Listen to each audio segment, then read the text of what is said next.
Assalamualaikum warahmatullahi wabarakatuh. Selamat siang semuanya. Jadi di sini kami dari kelompok 1 ingin menjelaskan tentang akhlak pergaulan remaja. Sebelumnya perkenalan dulu, nama saya Nadia. Nah, jadi di sini yang mau kita jelaskan.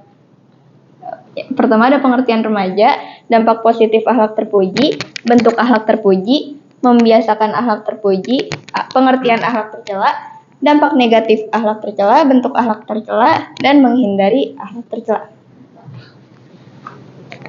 Oke, yang pertama, remaja itu apa sih? Nah, jadi masa remaja adalah masa peralihan dari usia anak-anak sampai usia remaja. Nah, pada usia remaja ini umumnya masa yang labil bagi anak sehingga memerlukan lingkungan yang baik yang dapat membentuk karakter di dalam diri yang baik.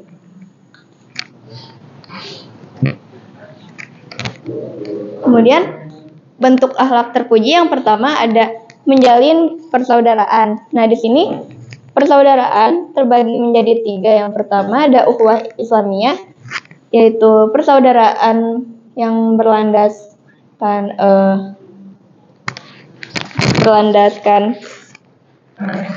kesamaan agama. Kemudian ukhuwah wataniyah, persaudaraan antar sama bangsa, dan yang ketiga ukhuwah insaniyah yang artinya persaudaraan sesama manusia. Kemudian dalam pergaulan dengan lawan jenis harus dijaga supaya tidak terjadinya kejahatan seksual. Nah, ini adalah batasan dalam Islam supaya remaja terhindar dari perbuatan zina. Yang pertama, lelaki tidak boleh berdua-duaan dengan perempuan yang bukan mahram. Kemudian lelaki dan perempuan yang bukan mahram tidak boleh bersentuhan fisik. Dan yang ketiga, lelaki atau perempuan tidak boleh mengadakan pergaulan dengan orang yang dapat menjerumuskan LGBT, tawuran, konsumsi narkoba, dan alkohol. Kemudian, mengembangkan wawasan keilmuan, lalu mengembangkan sikap saling menghargai dan menghormati, dan bijak dalam menggunakan sosial media. Di sini ada hal-hal yang perlu diperhatikan ketika kita bersosial media. Yang pertama, menata niat yang baik untuk hal yang baik yang dilakukan di dalam sosial media. Kemudian membaca berita dari sumber yang terpercaya dan kredibel. Yang ketiga, mempertimbangkan manfaat dan madaratnya dari isi berita yang dibaca. Yang keempat, tidak menelan berita mentah-mentah, lalu menggunakan untuk kepentingan belajar, dakwah, dan menjalin ukhuwah basyariyah, ukhuwah Islamiyah, dan ukhuwah wataniyah. Dan yang terakhir, mengingat bahwa pelanggaran dalam media sosial selain dituntut dan mendapat sanksi dari negara, juga bisa mendapat dosa. Kemudian dampak akhlak terpuji yang pertama, menumbuhkan sikap arif dan bijaksana. Ya, remaja yang memiliki sikap arif dan bijaksana tentunya mereka akan memiliki wawasan yang luas,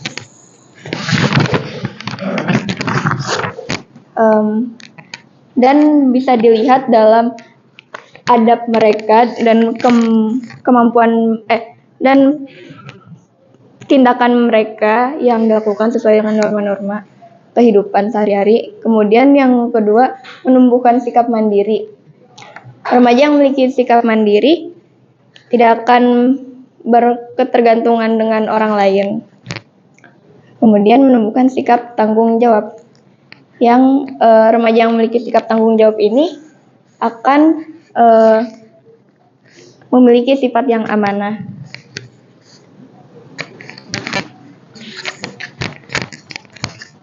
Lalu selanjutnya ada hal-hal yang bisa kita lakukan untuk membiasakan diri berakhlak terpuji di dalam pergaulan. Yang pertama itu ada menutup aurat. Jadi seperti yang kita tahu, menutup aurat itu kan perintah Allah juga. Dan di antara manfaat menutup aurat adalah untuk menjaga kehormatan diri dan kebersihan hati. Mengenai batas-batas aurat yang harus dijaga antara laki-laki dan perempuan itu berbeda sesuai ketentuan agama.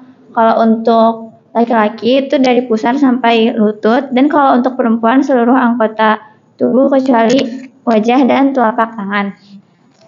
Nah, selanjutnya itu menjauhi perbuatan zina. Jadi di dalam pergaulan itu diperbolehkan untuk bergaul antara laki-laki dan perempuan, namun dengan tetap memperhatikan batasan-batasannya, seperti yang tadi udah dijelasin sama Nade. Jadi kita harus menjaga pergaulan agar tidak membuka peluang terjadinya perbuatan dosa atau mengarah ke zina. Yang ketiga ada mengajak untuk berbuat kebaikan. Nah, seseorang yang mengajak temannya untuk berbuat kebaikan itu dia akan mendapatkan pahala seperti teman yang melakukan kebaikan itu. Dan ajakan untuk berbuat kebaikan juga merupakan bentuk kasih sayang kita kepada sesama. Jadi ini merupakan sesuatu yang harus kita biasakan untuk menumbuhkan akhlak terpuji. Lalu yang keempat ada mengisi waktu luang dengan kegiatan yang bermanfaat. Nah, di masa remaja ini kan pasti banyak waktu-waktu luang. Jadi daripada kita terjerumus ke hal-hal yang buruk, mendingan kita pilih kegiatan-kegiatan yang bermanfaat untuk mengisi waktu luang kita. Misalnya ikut kursus menyanyi, memasak gitu, atau merajut, mengikuti kegiatan keolahragaan, ataupun mengikuti kegiatan keagamaan, ikut kajian, gitu-gitu. Pokoknya yang memiliki manfaat. Yang kelima ada tawadu kepada yang lebih tua dan menyayangi yang lebih muda. Di dalam pergaulan sehari-hari tentunya kita bakalan ketemu sama orang yang lebih tua dan lebih muda dari kita. Jadi kita harus tahu gimana menempatkan diri posisi kita. Jadi kepada yang lebih tua kita harus lebih hormat dan tawadu. Lalu kepada yang lebih muda kita harus menyayangi mereka dan membimbing dan berusaha menjadi contoh berbuat baik biar ditiru sama adik-adik kita gitu. Dan yang terakhir ada santun dan rendah hati. Santun dan rendah hati ini merupakan perilaku mulia yang harus dimiliki semua manusia supaya terciptanya kehidupan yang nyaman dan aman.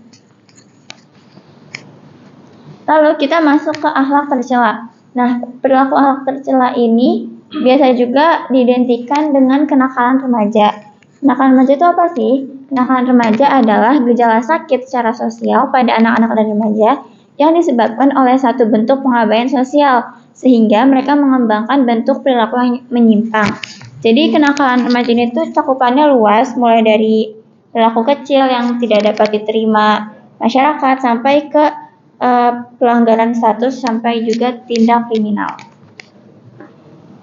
Lalu bentuk-bentuk akhlak tercela, yang pertama ada pergaulan seks bebas. Jadi hubungan seksual sebelum atau di luar nikah itu kan tidak dapat dibenarkan dan merupakan hal yang sangat dilarang juga perbuatan zina ini. Jadi kita harus menghindari perilaku ini dan perilaku ini tuh dilarang bukan tanpa alasan.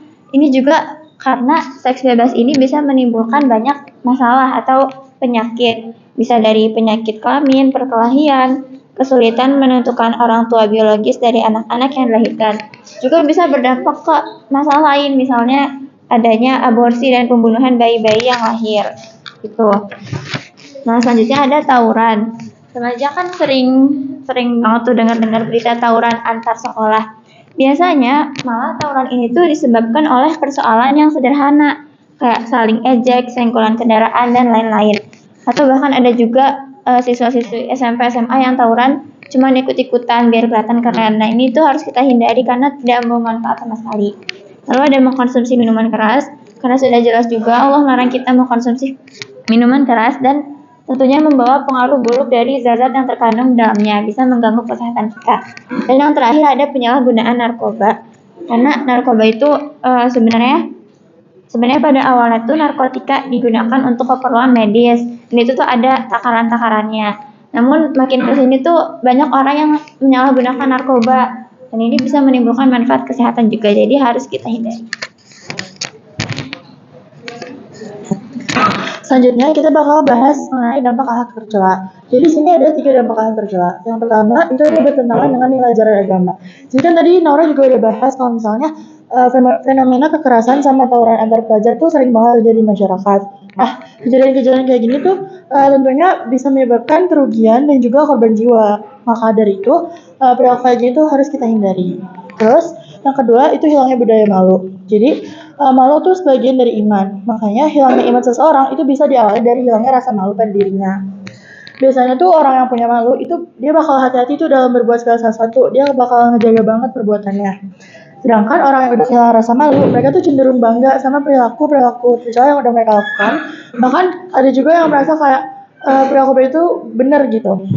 Padahal di masyarakat sendiri perilaku yang mereka lakukan itu sebenarnya dipandang hina. Yang terakhir itu dia menimbulkan masalah kesehatan. Jadi berbagai hal tercela itu udah terbukti dapat menimbulkan masalah kesehatan, misalnya penyalahgunaan narkoba. Dalam banyak kasus penyalahgunaan narkoba sendiri tuh udah jadi sumber masalah di bidang kesehatan kayak penularan virus HIV/AIDS yang mematikan. Terus minum-minuman keras juga itu bisa menyebabkan cedera, kematian atau keracunan. Nah, yang terakhir, gimana sih cara menghindari diri kita dari akhlak tercela? Yang pertama, meningkatkan kadar iman dan amal soleh. Jadi, setiap ketentuan yang dibuat oleh Allah itu pasti punya hikmah bagi kita semua. Nah, diantaranya itu adalah untuk menjaga nilai-nilai kemanusiaan. Jadi, dengan meningkatkan kadar iman dan mendekatkan diri kita pada Allah, insya Allah kita bakal dilindungi dari godaan untuk melakukan perbuatan tercela. Terus yang kedua ada meningkatkan kualitas akhlak dan etika bergaul. Jadi kayak yang udah kita tahu manusia itu sebenarnya makhluk sosial. Jadi nggak mungkin kita menghindari akhlak tercela dengan cara nggak bergaul. Kita tetap boleh bergaul, cuma kita harus lihat siapa yang kita temenin, gimana lingkungannya. Kalau bisa tuh cari pertemanan yang lingkungannya tuh membawa kalian ke kebaikan. Habis itu yang terakhir itu ada mengatur waktu dengan baik. Allah Subhanahu wa Ta'ala sendiri di dalam Al-Quran tuh banyak bersumpah dengan menggunakan kata yang menunjukkan kepada waktu. Misalnya kayak Al-Ashr, Al-Lail, Ad-Duha, dan lain-lain. Nah, umat Islam tuh harus memperhatikan waktu. Kita sebagai remaja, kayak yang tadi bilang Nora, kita tuh punya banyak waktu luang kan. Nah, kita jangan sampai nyanyain waktu luang yang kita punya itu buat ngerjain hal-hal yang gak jelas.